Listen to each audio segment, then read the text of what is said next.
Okay, on this next pro analysis lesson, we're going to be checking in with Roger Federer and kind of look at what happens on his forehand. We're going to zoom in kind of high def and we're going to take a close look at the technique. And what I want you to notice is this thing where he's rising, his body is rising. A lot of people kind of wonder where the pros get their power. So I'm going to give you two words, load and explode.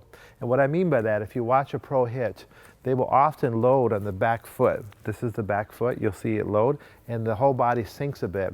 But then as they explode, which is the straightening of this foot and the whipping of the racket forward, this is when all the kinetic link happens, then they get taller. So they're here for a second, and then they get taller and taller and taller. So let's talk about the finishes, because you'll see one of the common questions we get is, what's the proper finish for a forehand? Because one finish might be kind of what I call pocket to pocket, and it finishes down low. That would be when the player is trying to hit like a short angle topspin or a passing shot when someone's at the net. But you also have the pocket to shoulder, which is more of a drive, pocket to kind of like over the shoulder. There's even the pocket to the helicopter, which is that big thing that Rafa Nadal does sometimes. And then this particular video, you're going to see Roger doing it. So there's a lot of things to look at. Let's take a close look at what happens. And I want you to pay particular attention to the loading, the exploding, and then the finish that Roger shows you on this forehand.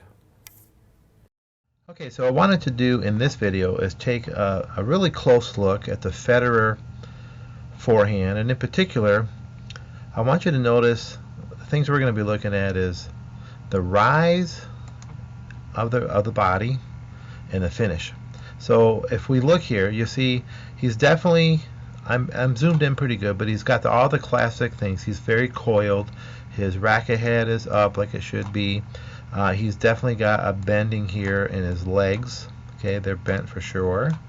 And right now that looks pretty classic. I'm going to keep going forward, and what I want you to notice, we're going to actually use this bar here kind of like as a guide. So you can see his head currently is fully above the bar, but as he gets ready, and you can see his kinetic link is starting to kick in, he's starting to have more unit turn. Here comes the left arm. I always like to point out the stretching of the forearm. It always is surprising. But look already what's happened, how much he's raised up. Keep that line in the shoulders, and look at, he's going higher, higher. His head's going higher, higher, higher. So this is what I'm going to call an aerial forehand, which means it gets airborne. And most shots, frankly, in tennis for these guys are airborne. So you see right here, he's fully stretched out, and he's going to go ahead, lay that wrist back. You know, check out the huge, you know, angle that he's got going here. I think that's always interesting.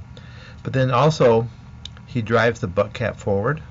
But let's check this out. He's going to make contact high. So that's his point of contact, I think, is higher than his shoulder. So subsequently, his finish on this one, and you can notice his left foot, by the way, is in the air.